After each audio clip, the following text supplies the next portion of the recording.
All right, thank you so much, everyone who is here. So we're going to go ahead and get started, and Chag Sameach and happy Passover to everyone who's here. So today's workshop is called Effectively Sharing Your Story to Transform Hearts and Minds. But I think there is actually a better name that we should be using for it, which is How to Change the World in 2 Minutes for Real. And because we're talking queerness, we may as well have a rainbow unicorn and sparkly wand, because your stories are going to be just that magical. My name is Rakhel Silverman, my pronouns are they, them, and I am PFLAG National's Chapter Engagement Coordinator for the Western region. I'm coming at you from Providence, Rhode Island, which is on Narragansett land. And I'm happy to be joined by my lovely colleague, Jean Marie, today in the chat. Jean Marie, would you like to introduce yourself? My name is Jean Marie Nevada. My pronouns are she and her, or if you speak Spanish, ella.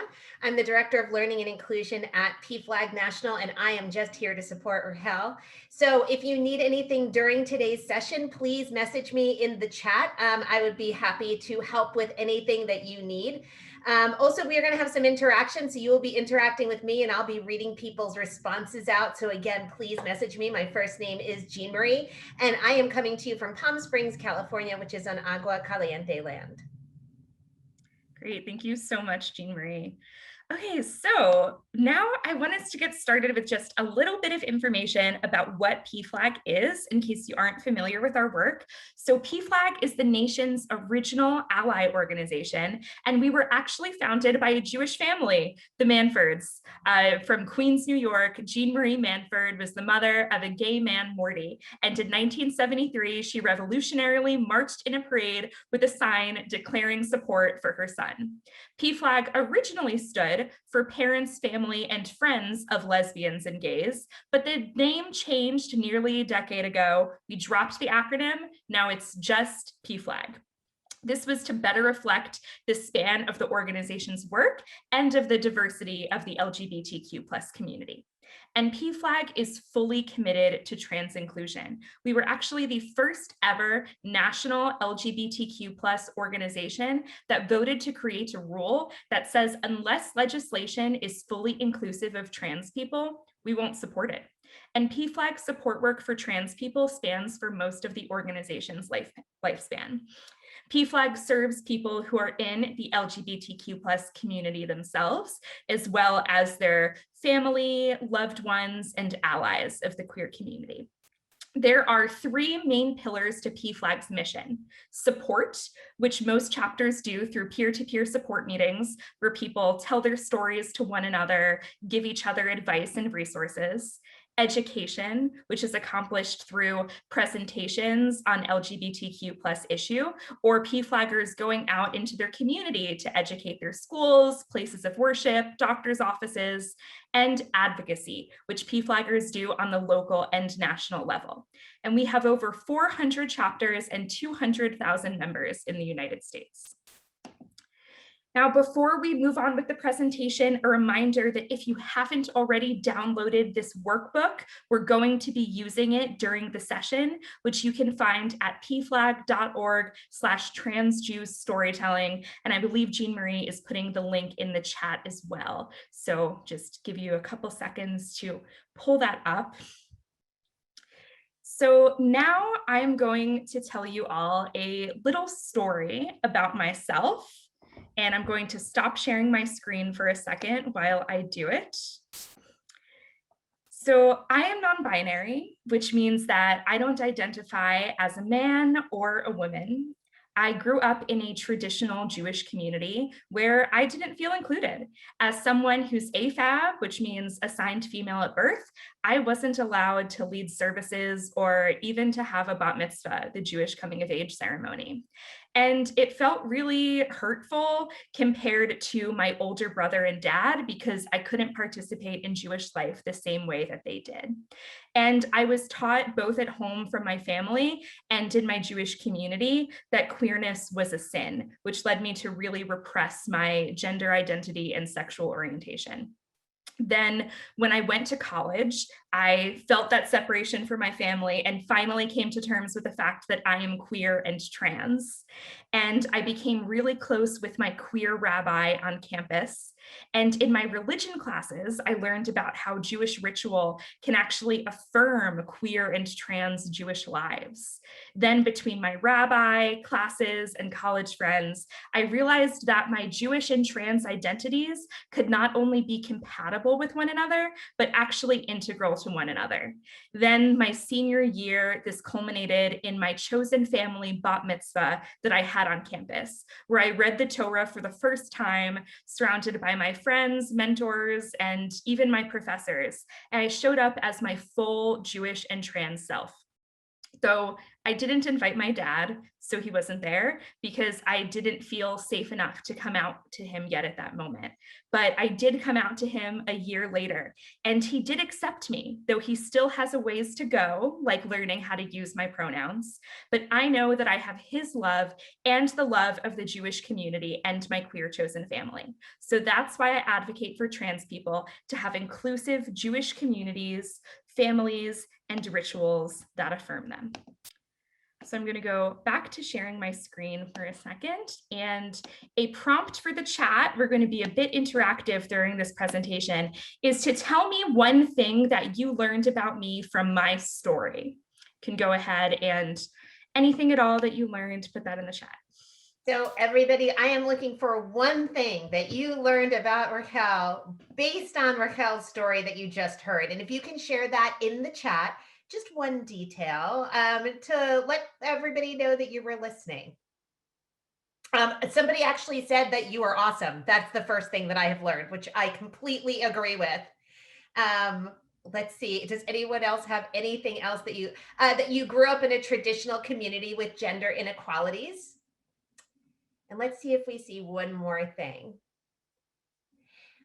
It looks like people are being, and that you had a bat mitzvah once, but you found a community that was affirming. You talked about your relationship with your family and coming out. So clearly people were paying attention. And even though nobody knew you 2 minutes ago, now they know a whole lot more. So thank you everybody for interacting. We'll do more of that. If you need anything, I'm still here in the chat with you. Turning it back to you. Thank you so much. And thank you everyone who interacted in the chat. So you learned a lot about me just in 2 minutes when I didn't know most of you 2 minutes ago. You learned about my relationship to my family, my Judaism, and my queerness, and all that in a really short amount of time. And today we're going to work to build a 2-minute story so that you all can do the same thing. So first, we are going to talk about the why telling these personal stories is so important and can be so transformative. Then we'll develop the stories using a story arc model that will probably take you back to middle school English class. My apologies. Then we'll talk about delivering stories and the relationship to the audience and how to not just tell a story, but really deliver it well. And lastly, how to share and get and provide folks with feedback. So first, why is it that personal stories matter so much? Stories create common understanding, even if the listener can't relate to the storyteller. So for example, when I told my story, people in the audience may not be a trans Jew, but even if they can't relate to that, they can understand common themes that I express. Or the flip side, imagining myself as the listener. I'm white, so I will never understand the experiences of people of color. But when I listen to folks of color tell their stories, I can relate to common themes of the importance of understanding, of acceptance, of community, or of the pain of exclusion, even if I didn't share that same experience as them. And there are a lot of headlines out there about the trans community or about the trans Jewish community in particular. And some of them have been really good, but others show that we still have quite a long way to go. And sometimes people just can't get past these headlines. I don't know about you all, but a phenomena that I hate is that after marriage equality became the law of the land, I know so many people who thought we had reached the pinnacle of LGBTQ plus inclusion, that there was no more work to be done. Or specifically in the Jewish community, people who think that just because queer people in many denominations can be ordained as rabbis, or that same-sex marriages will be officiated by most rabbis, that we don't have more work to go. And we know that isn't the case, that especially trans, non-binary, gender non-conforming Jews and queer folks and queer trans folks of color face exclusion, harassment, discrimination. And that doesn't become real for people. They just see the headlines. But when we tell stories, that's a way that we can really contextualize what is happening to the listener and make it real to your youth group, synagogue, place of work. Stories are more than just a way to tell people about something that happened to us. It's actually a really unbelievable multitasking device. When you tell your story, people can understand why social justice and trans equality means to you. It can help establish yourself as an advocate for equality in your community because the listeners will remember you. And it can help you navigate conflict. You may have a situation where you're butting heads with someone and you just can't see each other's way. But when you have those common threads of understanding between each other, that's a different way to get through the conflict. And stories can educate folks and share resources and establish you as a resource. So it's time for you to start crafting your stories.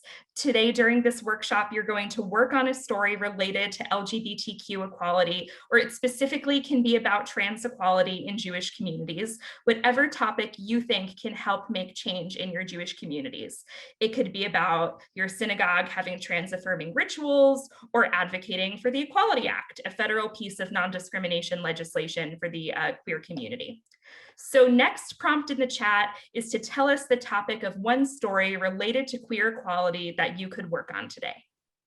Take it away, Jean Marie. So once again, and I unfortunately just somehow managed to lose the chat. Once again, what we are looking for is to find out what kind of stories you can tell. So thinking really broadly, what are some of the kind of stories that you might be able to tell about LGBTQ plus equality? I'm just looking for random ideas that pop into your head. Just a few examples. I certainly know that one of them that I often am telling is how I became an ally to people who are trans. I am seeing, hang on one second, I'm seeing people starting to write. Somebody has written converting while trans in a non-inclusive place in Germany in an Orthodox community. Seeing my undergraduates, and I'm going to have to apologize, I am working on my pronunciation. Chabad's rabbi go from not acknowledging my identity to completely respecting it, which is another story. It looks like those are actually two really, really good stories. So those are two good examples. So Rakhel, I'm turning it back over to you with, again, my apologies for bad pronunciation. No worries. Just, Jean Marie, it's Chabad, like the phlegm in your throat, like with Rakhel, but more you know, we're learning. I love my non-Jewish ally colleague. So I'm putting it into my notes now, putting it into my notes. Thank you. It's okay. So those were really powerful stories, and I really wish that we had enough time for me to get to connect with both of you and fully hear those stories because they sound really amazing and I know will help make change.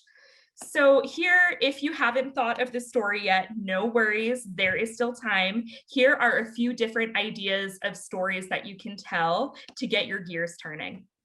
If you're an ally, you can talk about your journey to acceptance or your loved one's experience with an inclusionary or exclusionary program. If you're trans, you could share your coming out story or an experience of exclusion, harassment, or bullying, or of inclusion and acceptance in your community. And you can also talk about a powerful mentor, ally, or a Jewish leader who affirmed and accepted you. And this can lead into a conversation about policy and change, such as having gender-neutral restrooms in your synagogue or having your community take action on homelessness in queer youth. And to note is that you don't need to pick a story where you did everything absolutely perfectly. It doesn't have to be a perfect story. We're humans, and your story can be a point of learning about a situation.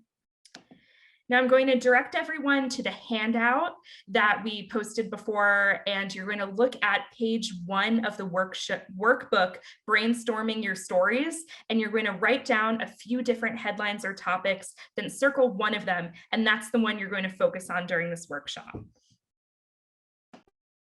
I'll just give everyone a little time to work on that.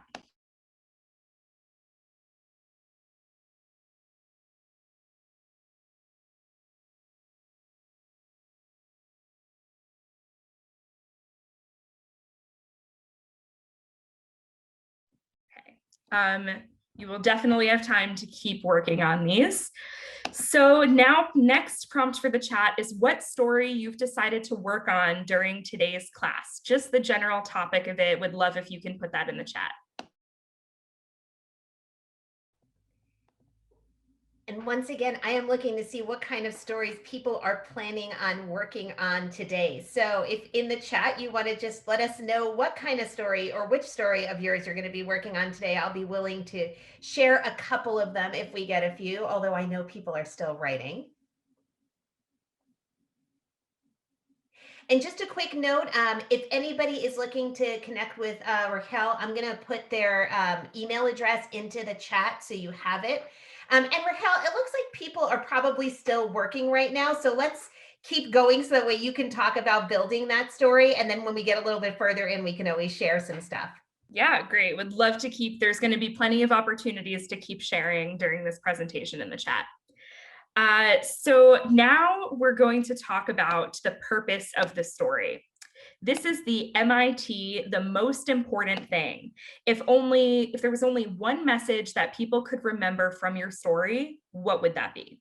For example, in my story, I talked about coming to terms with my trans Jewish identity in college and having a chosen family bat mitzvah in school. And what many of you got out of that, I hope, was the importance of trans Jews having inclusive Jewish families, communities, and rituals, and that we need to advocate for that in our communities. Here are some examples of most important things that you can have in your story. The power and value of acceptance or pain of exclusion, the struggle and fear that comes with coming out, the real world impact of exclusionary policies on queer people, or simply that people need to learn more about the queer folks in their community. So now you're going to go back to your worksheet, set at the bottom of page 1, section 2, what the most important thing you want people to hear from your story is. If they forget your name, what you were wearing when you talked, all of that, what do you want them to take away after your conversation? And I'll give everyone just a couple seconds to work on that.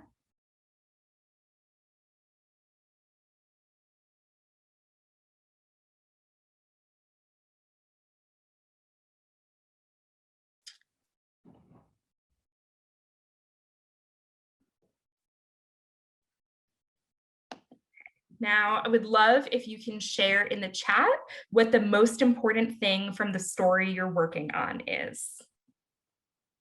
And once again, if anybody would like to share about what they think the most important thing about their story is, I'd love to read it out. I also know that since people are writing and doing this at the same time, sometimes it's a little hard to get to that really quickly. Somebody actually offered that the most important thing is when speaking to rabbis to make sure that they actively show that they're safe, which I think is a great most important thing kind of message. So I think that's a perfect example of something. So I'm turning it back over to you, Rakhel. Great. That's really an important, most important thing. Sorry to use the word important a lot. So now you're going to keep that most important thing at the front of your mind because it's really important. And we're going to talk about themes. So like I said earlier, stories are so effective because you can relate to people based on the emotions that you share, even if you don't actually share the same experiences or situation. So when talking about queer equality to your Jewish community, you may be talking to people who aren't familiar with these issues or people who are even resistant to this conversation. But if you embed themes in your story that you may share with other people, your story becomes relatable. For example, in my story, even if the listener didn't share the same experiences, they could relate to how community and acceptance was really important and meaningful for me, or how the exclusion I experienced growing up was really painful. And these themes like exclusion or love or community are really important because they allow you to move beyond the policies and laws, because people don't really relate to the hard policy language, but the emotions that you share with them. So now you're going to go to page 2 of the handout, section 3, finding key themes for creating common ground, and circle 2 or 3 of the options for themes in your stories, or jot down ones that aren't listed in the blank spot. And remember that you want this theme to be really relatable to your audience. Everyone, a couple seconds.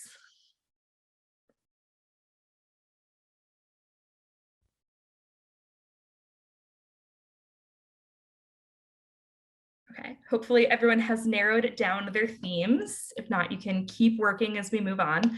So we're going to take a step back on what we've done so far and where we're going to go. So we have brainstormed and selected our story, determined the MIT most important thing, and focused on 1 or 2 relatable key themes to allow you to connect to the listener. Now you're going to structure your story to keep on message with the dreaded story arc, understand your story relationships, and get the skills to be a real great storyteller. So now the dreaded middle school English class story arc, which is probably bringing up unpleasant memories, but it is really important, I promise, because it helps you really structure your story and keep it on track. So first, the setup, trying to get your audience's attention and draw them in without telling them what the story is about right away. So for example, when I spoke, I didn't say, hey, I'm going to tell you the story of my college bat mitzvah. Instead, I started with my upbringing and hopefully drew you in and you wanted to know what was going to happen next. Then I gave details. I went to college, realized I was queer and trans, met my queer campus rabbi, took religion classes, found a great community, and really fleshed out that image for you of what was going on in my life. Then came the great big moment of transformation and affirmation, my chosen family bat mitzvah. And that could have been the end of the story, but it wasn't. The end of the story was when I asked you to do something, when I realized that making Jewish communities affirming and accepting to trans people is so important and is an opportunity to take action. So you're going to, how could I forget the flags? You're going to ask people to do something. Here are some examples of calls to take action. Advocacy, supporting specific campaigns for changing laws or policies. It could be like literal legislation like the Equality Act in the Senate right now, or policies for your synagogue, such as having gender neutral bathrooms. Education, like learning about how people who are non-binary and the challenges that they face, or simply knowing that LGBTQ+ issues may be closer to home than many people assume. And one note about this call to action is to make sure that it's really appropriate to the listener and where they're at and accessible to them. For example, I know a story of someone who attended a PFLAG meeting, and someone showed up to the meeting, a mom whose son had just come out to her, and she was absolutely hysterical, still processing this. And at the PFLAG meeting, they invited her to go to a lobby day the next day, and she didn't go to the lobby day and never went to a PFLAG event again. And lobby days are amazing and so important, but that wasn't actually an appropriate ask for where she was. You really want to meet people where they're at and give them that appropriate action for them to take along with their situation. Now back to the worksheet, you're going to go to page 3 and start filling in the notes to your story on the story arc. And we unfortunately don't have a huge amount of time, so you'll probably want to finish filling out the story arc after today's session, but you're able to get a start now.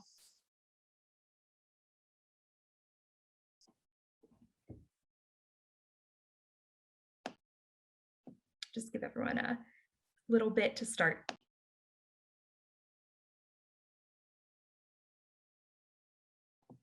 And I'm just going to remind everybody that if you have any questions during the session, if you have anything that you want me to pass on to Rakhel, please just write that in the chat, and you can message me directly if you'd like. Again, my first name is Jean Marie. Great. Okay, so we're going to move on, but I really hope that you take time to fill out these story arcs after this presentation. So one more tiny detail that we mentioned in the beginning is 2 minutes, not hours. That's the amount of time you're going to have to tell your story, because that is the amount of time you have to retain people's attention, especially in this virtual world where people are zoomed the heck out. And a reminder that my story in the beginning was under 2 minutes. Now, if we were in person and had some more time, everyone would get to actually practice their stories and have little timers with you to make sure that you were sticking to the time. But there's no need to panic, I promise. I know we're Jews, we love to talk, but the time limit is really important. And thinking about how you deliver your story and having this time limit is a great way to keep your story on track. Now it's time to get your story ready for prime time. So we're going to think of a time where we assumed something about someone only to find that we were completely wrong. I'll go first with modeling a brave example. Is like many Zillennials, I love to scroll through TikTok. And I was scrolling through TikTok the other day and found a really funny video, and I wanted to like the video and follow the creator and continue supporting their content. And then I realized that the creator was an Orthodox Jew. And I realized that all of these assumptions and this resistance was just coming out for me. I was assuming that they wouldn't be supportive of my queer and trans identities and that they wouldn't be affirming. So I didn't want to engage in their content. And then I thought of all of the queer and trans Orthodox Jews that I know and the allies that I know that are in those communities, and realized that that was actually a really big and harmful assumption that I had just made. So prompt for the chat for everyone is to think of a time where you assumed something about someone only to find out that you were wrong, and to share, if you're comfortable, what you learned from that situation. So here is your chance to talk about embarrassing things that you have done, which none of us actually like admitting, in the chat. So if anyone has a good example of someplace where they assumed something only to discover that they were wrong, and somebody has actually privately messaged me, so this won't come up in the public one, and said that it actually was a similar assumption to yours, Rakhel, where it was meeting someone who was Orthodox, immediately assuming that they would not be inclusive, and discovering that they were absolutely wrong about that. And so it was a good reminder. So that was one thing that popped up. And I'll just see if anybody else has anything. I think that's everything, but I think that's a really good example, especially given the conversation that we're having here today. Yeah, glad that people resonate with that experience. To be honest, I was a little afraid to be vulnerable and give that experience at this presentation, but I think it's a really great reminder for us to not make assumptions about other people in the Jewish community, especially based on someone's organizational affiliation or denominational line. So we're going to hold on to this conversation about assumptions and how we don't want to assume things when thinking about storytelling, and focusing about the relationships in the story for a second. So the best storytellers are people who aren't talking at you, they're relating to you. And there's kind of a, pardon my French, ménage à trois going on in this situation. So you have a relationship to your story, and you have a relationship to your audience as you're speaking to them. But you're not the only subject, and that doesn't actually stop there. Because as you tell your story, the audience is also reacting, and they're developing their own relationship to the story and their own relationship to you. So now we're going to go through how to be mindful of these relationships as you tell your story. First, your relationship to the audience. That's where those assumptions that we talked about are really important, because you may be bringing all these baggage and preconceived notions about the audience when you go to tell your story. And that can be really harmful, because if you're speaking to people in a certain Jewish denomination or a certain organization and you assume that they aren't receptive, then that can scare you into silence. It can make you hold back, give you a negative tone or expression, make you just seem closed off and less accessible and open. And that deprives someone from hearing your story and learning from you. So as a storyteller, we have to try really hard not to make assumptions about the people that we're speaking to.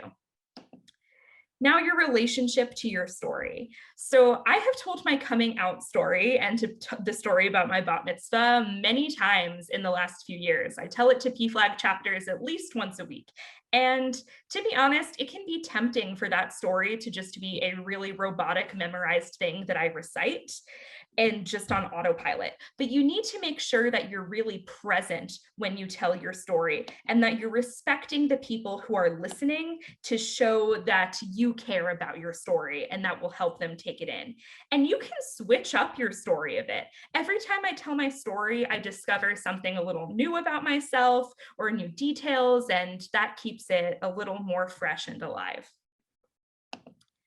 Now, the audience story relationship, some tips on strengthening that.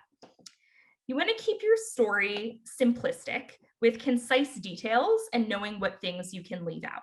For example, in college, I started wearing a rainbow yarmulke, the Jewish skull cap, which I think is very fun and snazzy and a great representation of my queer Jewish self, but it isn't actually necessary and added a little too much detail to my story when I wanted to keep it under 2 minutes.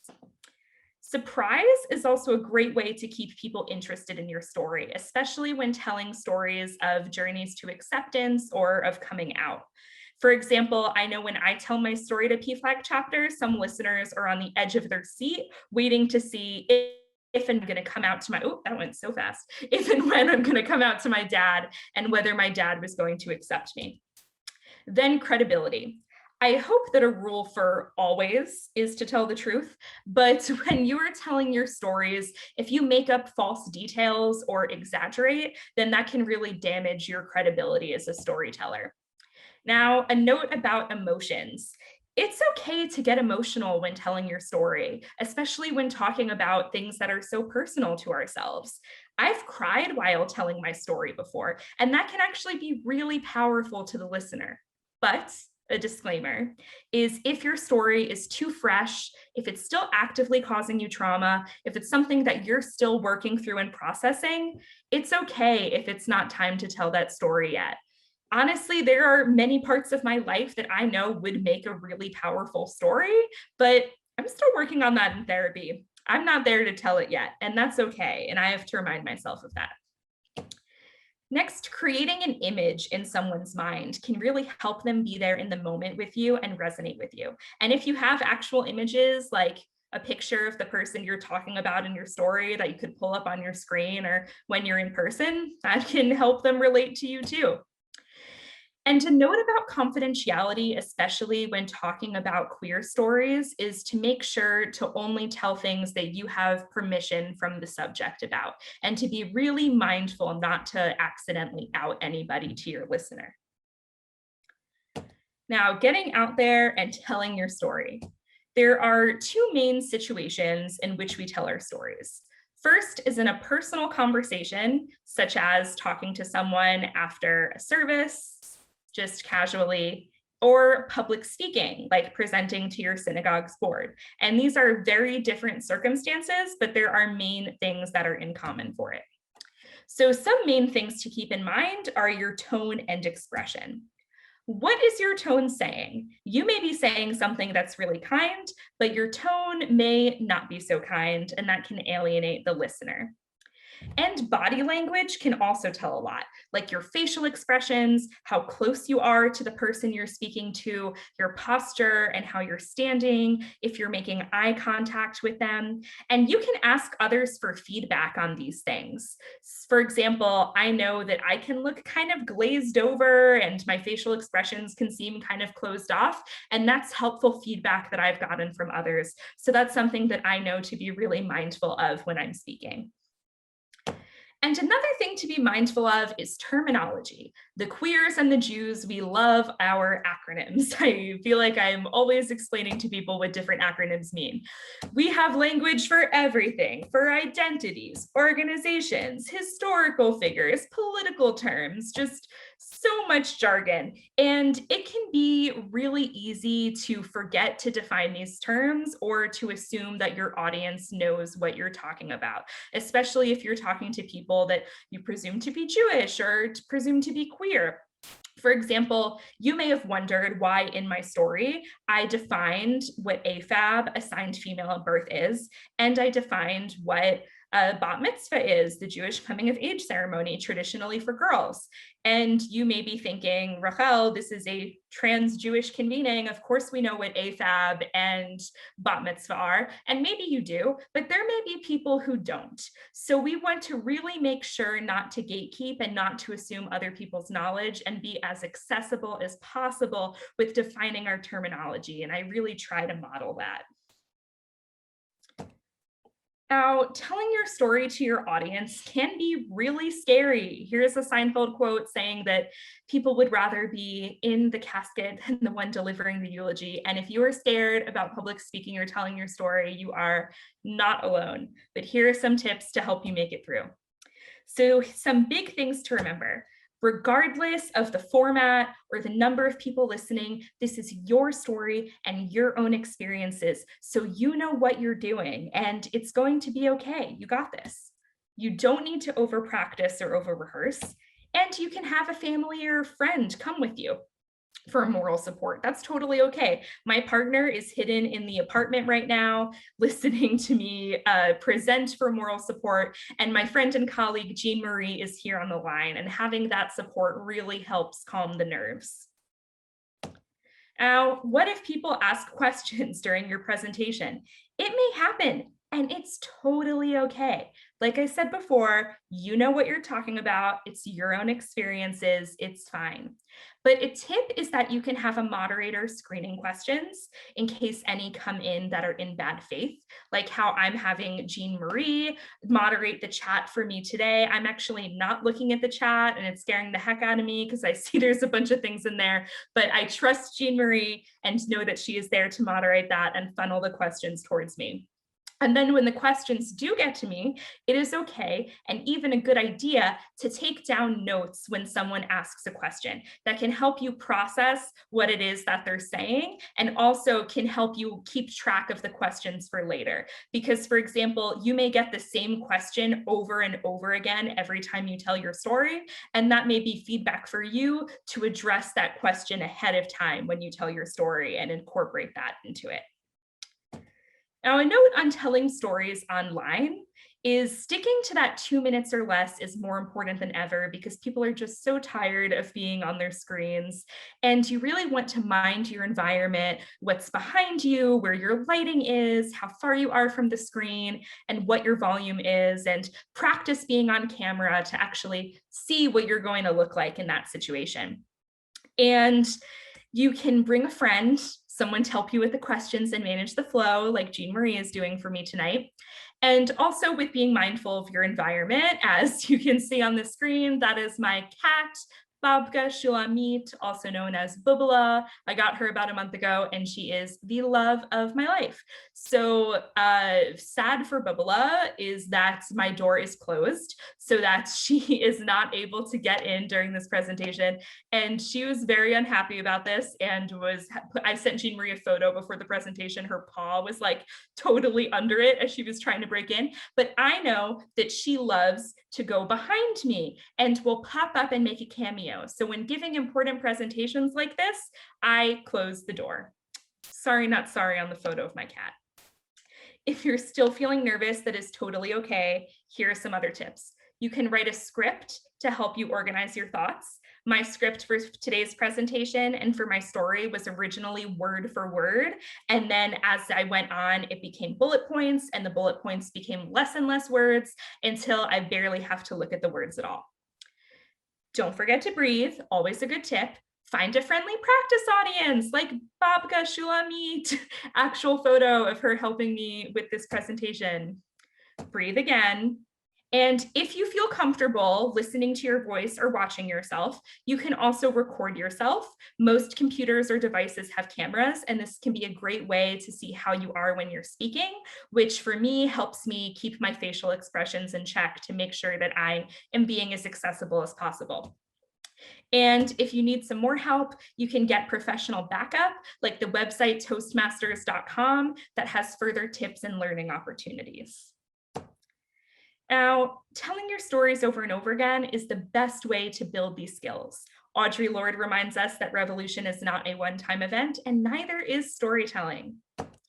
Now, on sharing your stories and getting feedback. Unfortunately, we don't really have time for everyone to fully flesh out their story and get to share it with others today. So today's the start. Now it's up to you. You're going to work on your story at home using the worksheet and materials that we provided. Find a friendly person to work as your listener who is willing to provide you with feedback. You'll tell them your story, then reflect on how it went and give yourself a self-assessment. Then ask your listener for how they think it went and for feedback and how your timing was. Then you'll receive the feedback and incorporate it into your story. Then rinse and repeat until you're ready to go.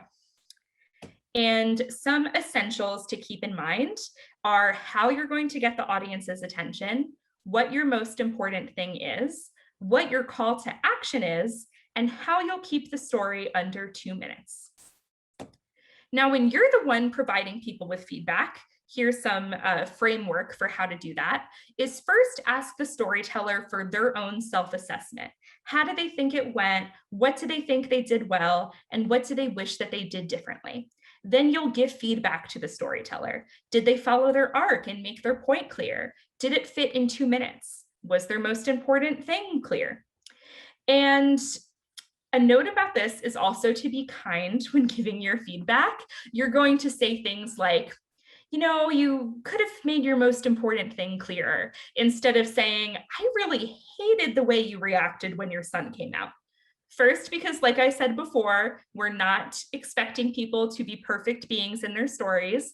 And also, we are not reflecting on people's character, we are reflecting on their storytelling skills. And there is actually an upcoming opportunity for you to tell your pro-equality story and make real change. I mentioned the Equality Act a couple times, which is a really important and long overdue piece of federal legislation that's non-discrimination protections for LGBTQ+ people. Because right now, in about half of the states in the country, queer people are not protected from places like homeless shelters, Ubers, doctors' offices. So PFLAG, in coalition with a few other awesome organizations, is hosting a lobby day on Wednesday, April 21st, to urge senators to pass the Equality Act, because this is going to be a fight, and your stories and the stories of your loved ones are really powerful and are what going to change hearts and minds. So Jean Marie is putting the links in the chat. You can sign up to join us on April 21st. And if you aren't available or aren't comfortable lobbying, that is totally okay. You can sign up to Phone Bank, that link also going in the chat. And telling stories can be scary, but it really is powerful. And every time we choose to open our mouths, and it is a choice, and it takes courage, we are making change. So believe it or not, you are ready to enter the world with your stories. Well, after you finish fleshing out your story arc and practicing, but you are very close. So thank you all so much for watching and engaging so thoughtfully in the chat. If you have any questions for me, I think it looks like we do have another 5 or so minutes. So if you have any questions, you can put them in the chat, or maybe I'll stop sharing my screen and unmute myself. But if you want to further get in touch about the presentation or about PFLAG, you can email me at rsilverman@pflag.org. And the link that had the storybook that we're using also has other storytelling resources for you to look at, which you can again find at pflag.org/transjewstorytelling. So now I'm just gonna stop sharing my screen. Yeah. Rakhel, you actually do. There was one question that came up that was really interesting, and it was interesting for a lot of reasons, also because it's come up in once when I taught this before. You were getting tons and tons of compliments on this, so just wanted you to know that. But there was one question in the public and one question private that I wanted to pass along to you. Yeah. So first, the question that was actually posted publicly was somebody who's participating mentioned that they are a person with autism, and that so sometimes some of the gestures, eye contact, things like that feel a little bit different and might be a little different. Do you have any advice on that one? And if I'd love to hear what you have, but I also was mentioning I actually taught a class for this once, came up before. So can you say that one more time? My audio just fumbled for a second and I didn't hear you. That we have someone who is participating who is a person with autism. Yes. And when you were talking about gestures, eye contact, things like that, that is not the same for everybody. So do you have any advice on how to handle that? Yes. So just being transparent about my own identities. First of all, great question. Thank you for advocating for your own needs and identities and how that can affect speaking differently. So I am neurodivergent. And I am currently figuring out if I'm autistic or not, because I have many of the same symptoms, woohoo. So as I go on this journey and of disability justice, I think a big thing is that I would suggest is if you feel comfortable saying that about yourself and naming what your needs are. Like I will say to people, if I'm going into a meeting or something,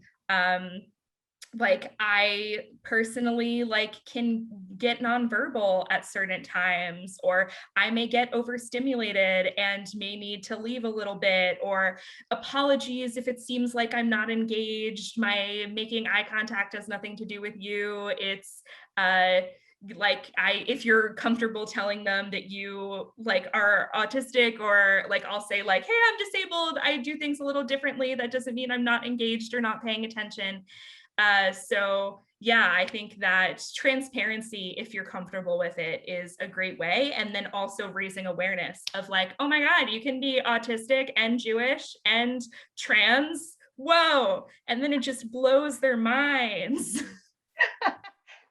Thank you for that answer. And actually the last time I was teaching this class, that came up and there was somebody who had a very similar response, that it is this opportunity where you can tell more about identity and educate. So it was, thank you for that.